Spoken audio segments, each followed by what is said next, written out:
once Derek gave you the first draft to read, how did the project come together from there? I read the first draft in the summer, and we were working on something, and I remember reading it and feeling like there was an iconic love story in it, and yet Derek, I think, was in denial at the time that he's a romantic, and so he didn't really have the love stories weren't there, and it was very much it was kind of this madcap like road trip sci-fi comedy, in search of this guy.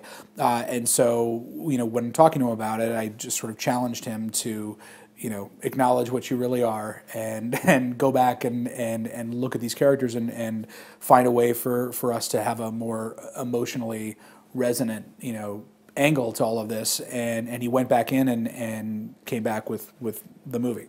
And it's amazing how, one thing that's great about Derek as a writer is you can give him a very simple direction and he will immediately calculate all that out in his head and figure out a way to do it that I never would have thought of.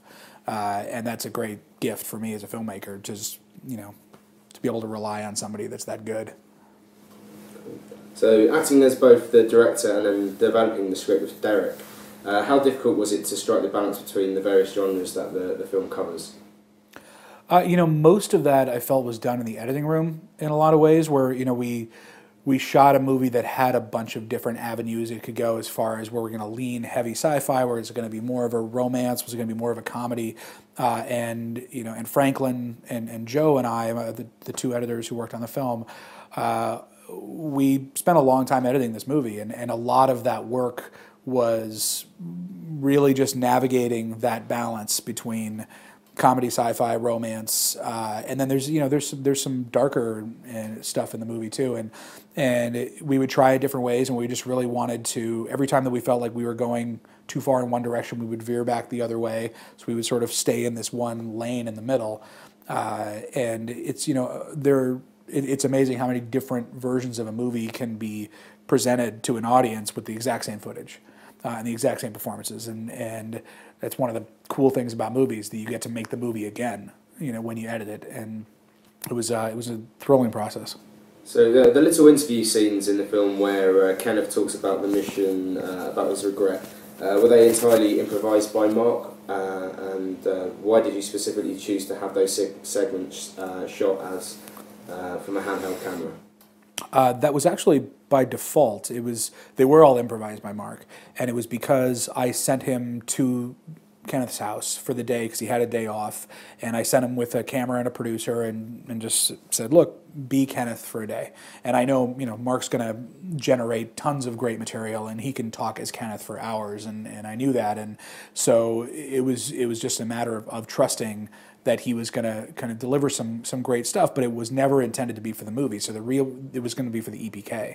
So the reason why it looks handheld is because it was, and it was just some guy, it wasn't even a guy who was working on the rest of the movie. It was someone we brought in who was a friend of everybody's, who had a 7D, and the two of them just spent the afternoon with our producer Stephanie Langhoff, building, the obstacle course and all of those. He just sort of goes off endlessly about time travel, and it was later in the process. I was just cutting the movie, and I was up late one night, and I found all of this footage that was supposed to be utilized for this, and I cut together that little sequence, which is exactly in the movie today the way I cut it that night, and then added that little piece at the end too, and it was something I knew that we were missing, was just a little moment for just Kenneth just to breathe and just be Kenneth. And something that documentary filmmaking allows for you to do is a character just gets to talk to you for a second and just sort of break himself down. And so we felt like it was a good opportunity, as long as we could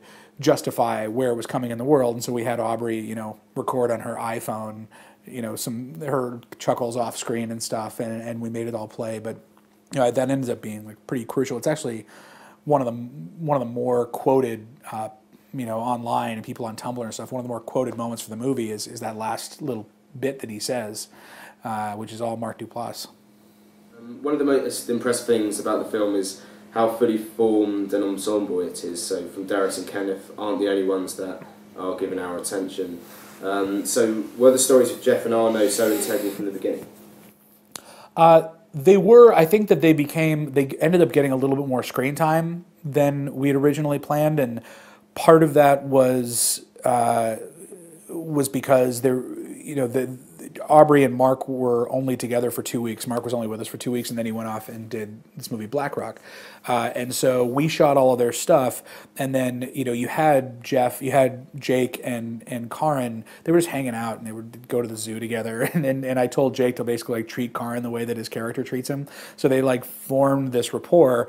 And by the time they got on set and it was time to do their stuff, we ended up finding this whole little thread. It was supposed to be much more simple than it was, and we ended up finding a way for those two guys to have their own little adventure. And I've always, to me, this movie is almost the exact same movie as King Kong, and structurally it's almost identical, except the creature doesn't die at the end, but they go off to the island, the girl falls in love with the monkey, and the other two guys are off on the island getting into trouble, and we kind of found that scene, those moments of them meeting these girls in front of us. 7-Eleven and getting drunk, that was that's them in the sand pit with all the giant worms and stuff. I never would have even thought of now you'll realize how derivative this movie is of King Kong. It's the same movie. These guys are full of it. So how did Ryan Miller get involved with scoring the film? Ryan is a friend, and I was just a big Guster fan, and he and I both live in Burlington, Vermont. And we had been introduced, and I just felt like his music, which is very cinematic and in its own way, and they do a lot of just great orchestral interludes and things in their albums. I felt like he as a songwriter really just captured the balance of the movie. His songs are very catchy pop melodies, but the lyrics are very melancholy, and that was kind of what we were doing already with this movie. And so I asked him to come and do the score, and we talked about how we wanted it to evolve from a place of sort of indie movie guitar and piano kind of sound all the way to a big orchestral John Williams kind of score, and it was challenging for him, and he delivered 40 minutes of music, and he did it in a way that really stands out to me, because a lot of movie scores, especially more independent movie scores, will just maybe have one or two themes, and there'll be mostly variations on those themes that'll run out, whereas he wrote 12 different melodies, and we pulled them back and we identified certain themes, and this is going to be Darius's theme, and that the music at the very beginning, the first thing you hear is actually the same music you hear when she sees the time machine at the end, and so we did a couple callbacks like that, and then he was charged with writing this song for the movie, and I'm a big fan of original movie songs, and I don't mean just not Take My Breath Away, but a song that is sung by a character in the context of a film. And I saw there was a moment in Martha, Marcy, May, Marlene where John Hawkes sings a song, and I didn't see it until a couple weeks ago. Actually, I hadn't seen the movie, and that it just reinforced my feeling that when you have a character sing in a movie, you get to see inside their soul in a way that you can't in any other way, and so we found this opportunity for him to do it, and he wrote the song, and he wrote it in a way that was very much Kenneth's voice. It wasn't the way that Ryan writes lyrics. He was writing the character writing the lyrics, and Mark sang that. That's a live recording by that campfire at 2 in the morning, and Aubrey had not heard the song before, so her reaction on screen is actually her genuine reaction to hearing it for the first time. The campfire scene with the zither is amazing, visually, musically, and emotionally. Was it important to you that it was Aubrey's first time hearing the song Big Machine when you filmed the scene? It was, yeah. That was something Mark and I were determined, and it's a very Mark Duplass move. He loves surprising people on camera. He loves getting genuine reactions out of people, and so that wasn't even a question. And the bigger challenge of it was him learning how to play that instrument, which he didn't know how to play. He's a guitarist, and so we had a video made. Ryan was in Vermont, and his wife shot a video, which we actually put up on YouTube now, of him playing it, the fingering on the zither that we had there. And then we had bought another zither in Seattle, and Mark sat in his hotel room, for a week and figured out how to do it. And it just, we didn't really know. We knew he was going to do it, and I hadn't even heard him sing it. And I almost wanted to hear it myself for the first time, but I trusted him, and I knew it was going to be something special, and it really was. And I'm I couldn't be more. I don't want to say proud of him, but it's just amazing that he had the sack to like sit by a campfire and sing a song to a girl in a movie. It takes a lot to be willing to put yourself on the line like that, because a lot of people could just be like, oh, I'm fucking out of here. I've read that the film was originally going to end with the opposite of how it does. What was it that made you decide to change the ending, and how hard was it to fight for that change? It wasn't hard to fight for it. It was a decision that was made very late in the game, and we had screened the movie, and it was right after the first time that we screened the movie, and it worked. And everybody was really into it. And at that point, it felt like we were done. And then we got into Sundance right after that, so it felt like, okay, mission accomplished. And I just had this nagging thing where it just wasn't leaving you with the feeling that I wanted it to leave you with, and it was really bothering me. And so I came in almost as a joke. I came in and presented to everyone like, all right, you guys, tomorrow go home, have a nice night's sleep. Tomorrow you're going to hear a case for me as to why we're going to go back in time at the end of this movie. And I came in and I drew it all out on a board, and like it's going to be like a bubble and all this kind of stuff. And it was something that caught on very quickly, and Joe, the editor who was working with me at the time, was really into it, and it was like we were kids, and we were just getting so fired up about doing something so crazy and something that has no justification, and like has no real support narratively in the rest of the movie, and then actually, believe it or not, like the person who came out the hardest for it in support was Mark. And Stephanie, like King of Mumblecore, was like, fuck yeah, we're going back in time at the end of this movie. He was all about it. And I think that once Mark got on board, it really just, everybody started to realize, okay, I think this is just like what happens at the end of Safety Not Guaranteed. And we all just accepted it, and we never really looked back. So yourself and Derek are reteaming for Intelligent Life, which was originally titled The Ambassador. When it was announced in the summer, will that be happening before or after Flight of the Navigator, and have you and Derek finished writing or even begun casting yet? Yes, that will become before Flight of the Navigator. That looks like that's going to be our next film.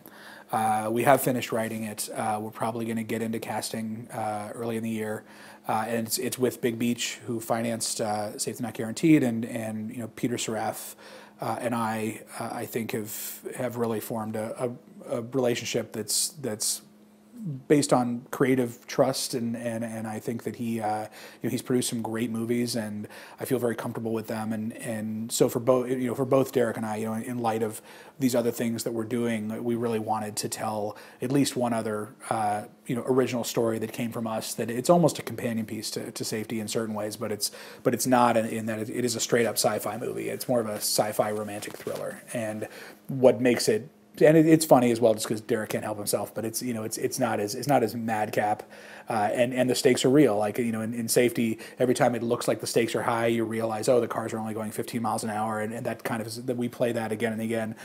In this one, the characters are in danger, and it's something that I really wanted to bring more of a suspense thriller element that into this next one, and it also it lives in a very real world, and it's based on a very real thing, which is the Office of Outer Space Affairs at the UN, and I just think that.